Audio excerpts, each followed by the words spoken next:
and working in a way where it's like she's jumping up into position saying, okay, Barak, I'll go with you. She's not asking to be the leader, right? She's not saying, oh, we'll go, but I'm leading you.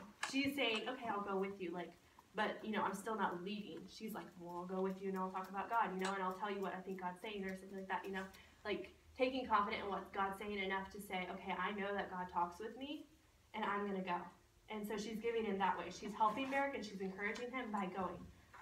Okay, so back to scripture. And Barak called Zebulun and Naphtali to Kedesh, and he went up with 10,000 men at his feet, and Deborah went up with him. So notice the word up, and then we're going to jump down to verse 14 where the same word comes up again. So, Sisera was gathered all together with the chariots, 900 chariots of iron, and there were all these people on top of that. And then Deborah said unto Barak, verse 14, up, for this is the day in which the Lord hath delivered Sisera into thine hand. It is not the Lord gone out before thee. So Barak went down from Mount Tabor, and 10,000 men after him. So the word up, that's a motivator, right? She's not commanding him, she's saying up, like motivation. She's not saying get up. She's not being rude about it. She's saying up. This is like God's command. Like, you need to listen to what I'm saying because I'm confident about what God is doing. And in verse 10, it says, the Bible says, and Deborah went up with him.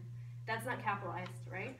That's not like a command where she had to follow, like she had to do it. That's like she went up because she was confident about it. She knew what God's will was in this because she had communion or communication with God. She spent time with him.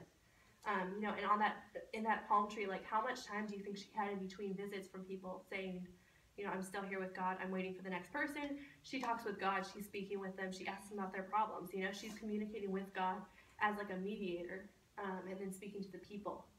So she's definitely in a position where she's not trying to be in leadership, but she's willing to say what she needs to say to get the job done. So she's giving in this way. What did I have for that? Oh, another mode. She's encouraging.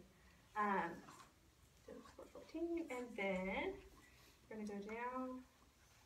And the Lord discomforted Sisera and all his chariots and all his host with the edge of the sword before Barak, so that Sisera lighted down off his chariot and fled away on his feet. So all this time we've seen Deborah telling Barak what God has been saying.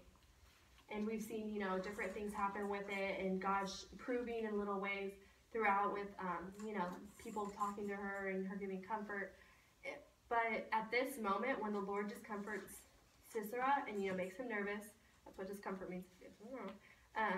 He proves that Deborah's right, that Deborah has communion with God, that Deborah is, it's not just God saying, okay, Deborah's just saying random stuff about me, like, whatever. It's God saying, no, she's been talking with me. She knows what she's talking about. She has confidence. And I'm going to prove that, she's right and that I have said this to her. Because it says the Lord discomforted Sisera. And he did it before Barak. He showed Barak, he made Sisera flee, basically. Because God gave, Barak this, I don't know if the edge of the sword was, like them wavering before Barak, or if that was Barak's sword, or, the Bible is the word of God, and it's a sword. And so in that way, like, maybe God was just like, I'm going to give Barak a little bit more empowerment because of the battle and because Deborah's with him, because they're both willing to go up and do the work that I've given to them. So I don't remember what I had for that, but that's confirmation that, Deborah's not just saying up for any reason. It's because she's actually talking to God. And, communion with God is so important, like talking to him, speaking with him. You can't, like, the whole lesson right now that I'm doing is giving. So you can't be a giver and, give out, you can't give your opinion, you can't give your service without God's will or without, God's spirit upon you in some way or in the right spirit. Sometimes you'll think you're doing the right thing for somebody, like you're helping take out the trash. And it's something as simple as that, but you have a bad spirit about it. Who gets the blessing, Like, who gets the praise and honor? Sure, you get, like, somebody gets the blessing from the trash taken out, but you get the blessing and the praise and the honor that God's given to you because you did it the right way or because you did it the wrong way. So it's like when you're doing simple things, you think, okay, whatever, I'm just going to do my job. But it's honestly about the spirit and the attitude which you give in, and Deborah is not taking the credit for it at all. She's giving it She's giving some credit to Barak. She's giving some credit to the people around her. She has not said anything like, I am the judge, you need to listen to me. You know, she's being very humble about it. So we're going to move on. So Barak pursues after all the chariots, right? Pursues after the 900 chariots of iron that just left. Like, why did, you know, like, that's all God right there. And Sisera, okay, so 17. Howbeit Sisera fled away on his feet to the tent of Jael, the wife of Heber the Kenite, for there was peace between David the king of Hazor and the house of Heber the Kenite. And Jael went out to meet Sisera and said unto him, Turn in, my lord, turn in to me, fear not. And when he had turned in unto her into the tent, she covered him with a mantle. And he said unto her, I pray thee. Okay, so he's, you know, he drinks a bottle of milk. Obviously, that's going to make him tired because it's a bottle of milk. He asked for water. She gave him milk. She knew what she was doing. And so, you know, he falls asleep. He says, Stand in the door of the tent. It shall be when any man doth come and inquire of thee and say, Is there any man here, that thou shalt say no? Okay, now pay attention to verse 21. Then Jael, Heber's wife, took a nail of the tent and took a hammer in her hand and went softly unto him, and smote the nail into his temples, and fastened it to the ground. For he was fast asleep and weary, so he died. So she didn't just knock the nail into his head and, you know, tap, tap, tap. No. She nailed it into the ground beneath him. Oh, she killed that man. Like, if I could have an illustration right now, I'd be like, Kobe, lay down, let me go get like a pen, and we'll just, you know, we'll just put it like, I'd put it behind your head, you know, just a mental image. But anyways, point is, some of us wouldn't do that. Especially some of us would. If you so choose. Okay. No, but yeah, so she's a strong woman. Like, I'm not just saying like, okay guys, you know, strong woman, whatever. But she was strong enough to like literally nail it into the ground. Even if it's like hard packed dirt, concrete, whatever, I don't care what it is. She nailed it through his temple into the ground, through like his skull and everything else. Like, right? It's weird to think about. It's nasty, right? It's disgusting. And it's like, I'm trying to make the point because I cannot imagine, like, you know, good thing. I think I would like, if I were Sisera, I would be like, thank you for letting me, you know, have a bottle before I go to sleep, because I would not enjoy that at all. And I'm sure he didn't, but at least he was asleep before it happened. Oh, that's sad. Yeah, right? Oh, he probably woke up as she's sticking it down his head. Yeah. Probably not. Anyways, point is, you have your hammer and nail. Okay, so you're gonna write on there. You're gonna write on there confident. Oh. And that you could kill someone. Oh, she was confident. Yeah. Trust me. There is not much about Jael, but you know that she did her job. Point is, so the reason you're not just writing confident because of Jael, because she was confident. You're also writing confident about Deborah, because she prophesied earlier that a woman would take credit, or take some of the credit at least, and that woman is Jael. So Deborah was confident about her prophesying, and now think about this too. Barak could have had all the praise and glory, you know, along with God. He could have been the so-called hammer and nail and done the job and got it done the first time without Deborah's help. But because he chose not to just follow God's will immediately, he wanted somebody to help him. You know, he got a little bit less of the praise and glory and honor. And so we're going to see that in verse 22. And behold, as Barak pursued Sisera, Jael came out to meet him. Weird how two prophecies come together at this point. You know, awkward situations, like, oh, you were supposed to kill him, but I did anyways. And said unto him, Come, and I will show thee the man whom thou seekest. And when he came into her tent, behold, Sisera lay dead, and the nail was in his temples.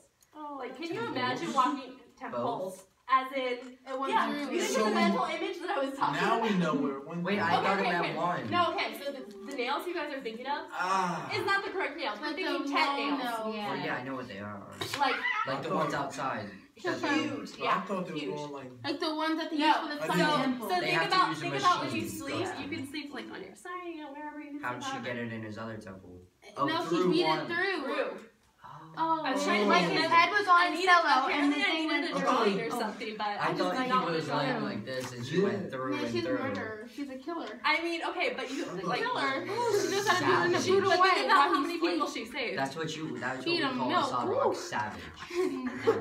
Okay, so you're Barak, and you're like, all right, well, I'm still gonna have some glory. Okay, just picture it. You're Barak, and you're walking into her tent and you're like, all right, where's sister? I'm gonna take him out right now. And then you look at her and you're like, what? Like, you just killed him with a nail? I would have been so freaked out. I probably would have walked out and been like, JL crazy, let's go. Right? She is nuts. Honestly, when I read that, I'm like, she's cool, but I don't know if I'd be her best friend. She's cool, you think? She'd kill you? I mean, if it was, okay, but you gotta think, she doesn't say much, but what she says, like, yeah, you know, she's hospitable. She's not mean. What? Well, I forgot why. Cool. I was too busy thinking about why that. did she kill him? Why? Oh, why? I don't know.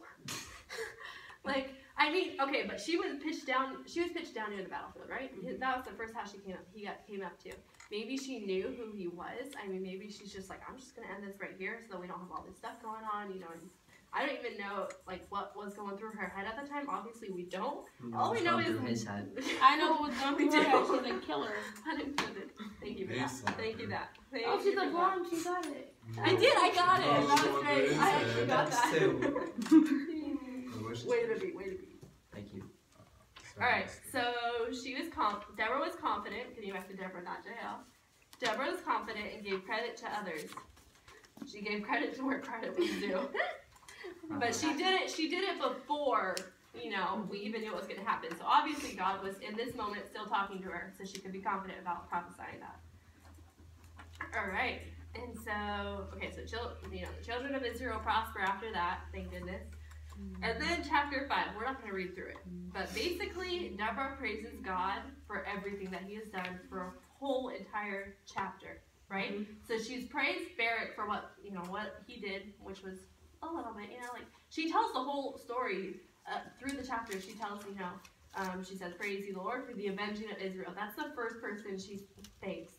She doesn't thank anybody else first. She doesn't say, okay, Barak, thank you for doing this, Dale, thank you for doing that. She tells the whole story, and, all she says is about herself. The inhabitants of, verse 7, 5-7, the inhabitants of villages ceased. They ceased in Israel until that I, Deborah, arose, that I arose a mother in Israel.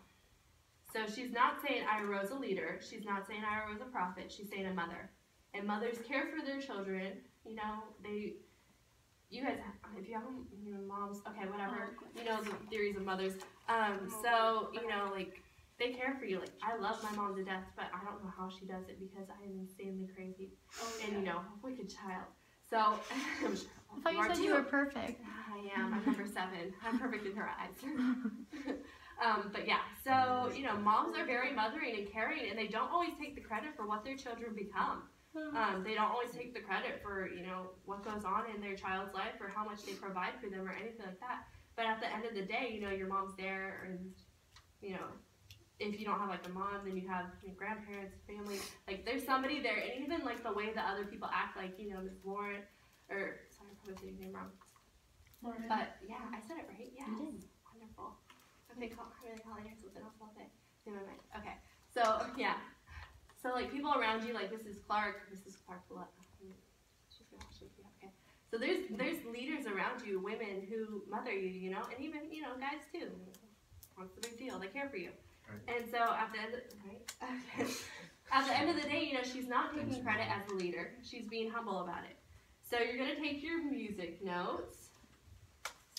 The last one. I'm going to sing. No. You're going to put humble. I'm sorry. The word humble. H-U-M-B-L-E.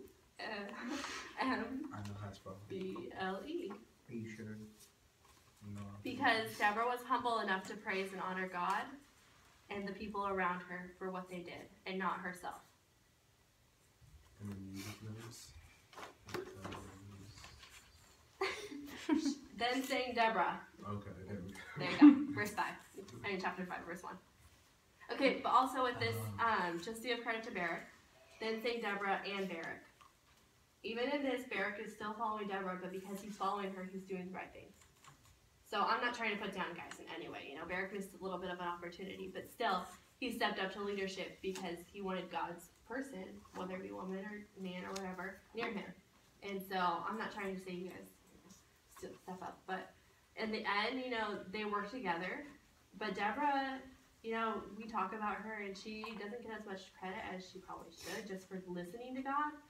But it's true that, like, she gave credit to everybody and